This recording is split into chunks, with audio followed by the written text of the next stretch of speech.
তো হ্যালো বন্ধুরা, আশা করি তোমরা সবাই খুবই ভালো আছো। তো আজকে আলোচ্য বিষয় কীভাবে আমরা বাড়িতেই পোস্ট অফিস খুলতে পারি এবং তার থেকে হিউজ পরিমাণে টাকা ইনকাম করতে পারবো। তো পুরো আর্টিকেলটা এখানে বলা হলো, দেখো।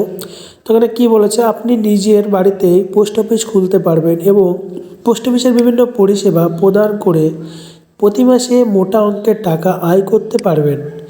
তো এটি একটি সরকারি সংস্থা হওয়ায় আপনি দৈনিক ভালো গ্রাহকও পেতে পারেন। তো এই ব্যবসা শুরু করার জন্য আপনাকে ইন্ডিয়ান পোস্টের ফ্র্যাঞ্চাইজি নিতে হবে।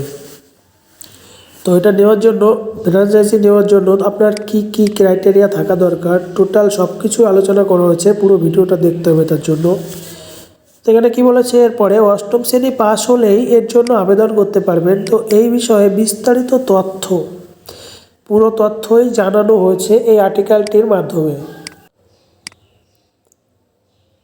তো এখানে পোস্ট অফিসের ফ্র্যাঞ্চাইজি নিয়ে আপনি সরাসরি সংস্থার সঙ্গে যুক্ত হয়ে ব্যবসা করতে পারবেন।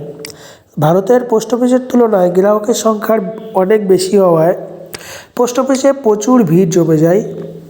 এবার প্রত্যেক এলাকাতেও পোস্ট অফিস নেই। তো এই কারণে সরকার সাধারণ মানুষকে পোস্ট অফিসের ফ্র্যাঞ্চাইজি দেওয়ার সিদ্ধান্ত নিয়েছে।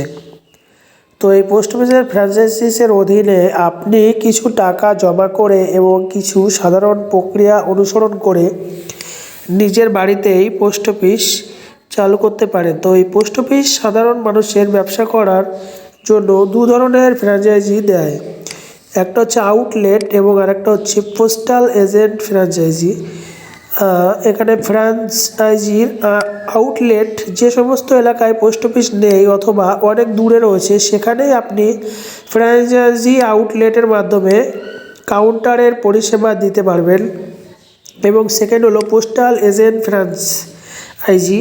তো গ্রাম বা শহরের বিভিন্ন এলাকায় স্টেশনারি মালের জন্য, এখানে আপনার এলাকায় যদি পোস্ট অফিস না থাকে বা দূরে থাকে অথবা আপনার এলাকায় পোস্ট অফিসের প্রচণ্ড ভিড় জমে, তাহলে আপনি নিজের বাড়িতেও পোস্ট অফিস খুলে আয় করতে পারেন।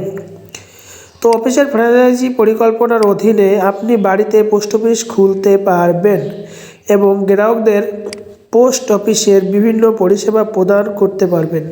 তো এই সমস্ত পরিষেবার উপর নির্দিষ্ট পরিমাণ আপনার আয় হবে। তো বিভিন্ন পরিষেবা প্রদান করতে পারবেন। তো প্রতি মাসে প্রায় 50,000 টাকা পর্যন্ত আয় করতেও পারবেন। এর কোনো সীমা নেই কত টাকা আয় করতে পারবেন। তো গ্রাহকের সংখ্যার উপরই আপনার আয় নির্ভর করবে। তো আগে পোস্ট অফিসে সীমিত পরিসরে প্রদান করা হতো। তো কিছু বর্তমান পোস্ট অফিসে অনেক কিছুই বদলে গেছে। তো এবার পোস্ট অফিসের অনেক প্রকার পরিষেবা প্রদান করা হয়।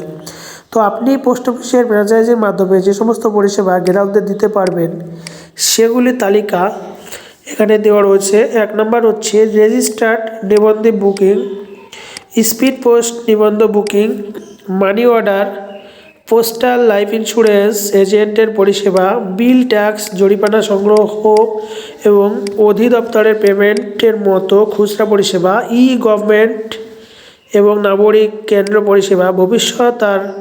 ভবিষ্যতে আউটলেটের মাধ্যমে বিভাগ কর্তৃক প্রবর্তিত ও কোনো পরিষেবা, স্ট্যাম্প এবং স্টেশনারি বিক্রি। তো পোস্ট অফিসের ফ্র্যাঞ্চাইজি নেওয়ার জন্য আপনাকে অবশ্যই একজন ভারতীয় নাগরিক হতে হবে এবং আপনার বয়স 18 বছরের বেশি হতে হবে। এছাড়াও আপনাকে কমপক্ষে অষ্টম শ্রেণী পাস হতে হবে এবং আপনার পরিবারের যেন কেউ পোস্ট অফিসের সদস্য না হয়, তবেই এটি নেবার জন্য আবেদন করতে পারবেন। এর জন্য আপনাকে একটি ফর্ম পূরণ করতে হবে এবং ইন্ডিয়ান পোস্টের যে মেইন শাখা থাকে সেখানে একটি MOU স্বাক্ষর করতে হবে, ইন্ডিয়ান পোস্টের সাথে যুক্ত হতে হবে। তো পোস্ট অফিসের ফ্র্যাঞ্চাইজি নেওয়ার জন্য কি কি প্রয়োজন? তো এই ফ্র্যাঞ্চাইজি নেওয়ার জন্য আপনাকে প্রথমে সর্বনিম্ন 5,000 টাকা ডিপোজিট করতে হবে এবং একটি ফ্র্যাঞ্চাইজি আউটলেটের জন্য, আর মূল কাজ হলো সার্ভিস পাস করা। তো আপনি যদি পোস্টাল এজেন্ট ফ্র্যাঞ্চাইজি নিতে চান তাহলে আপনাকে আরও বেশি টাকা বিনিয়োগ করতে হবে, কারণ এতে বিভিন্ন জিনিসপত্র ক্রয় এর জন্য বেশি অর্থের প্রয়োজন। তো এছাড়া পোস্ট অফিস খোলার জন্য আপনাকে সর্বনিম্ন 200 বর্গফুটের ঘর বা অফিস এলাকা থাকা প্রয়োজন। তো বন্ধুরা, ভিডিওটি যদি ভালো লেগে থাকে তাহলে একটা লাইক করে দাও এবং এই ধরনের ভিডিওটা দেখবার জন্য চ্যানেলকে সাবস্ক্রাইব করে সঙ্গে থাকো। তারপরে কি বলেছে, পোস্ট অফিসে ফ্র্যাঞ্চাইজি নেওয়ার জন্য আপনাকে অফলাইনের মাধ্যমে আবেদন করতে হবে। প্রথমে একটি আবেদনপত্র পূরণ করতে হবে এবং এর সঙ্গে প্রয়োজনীয় ডকুমেন্ট যুক্ত করে মেইন পোস্ট অফিসের ব্রাঞ্চে জমা করতে হবে। এরপর 14 দিনের মধ্যে আপনার আবেদন সম্পর্কে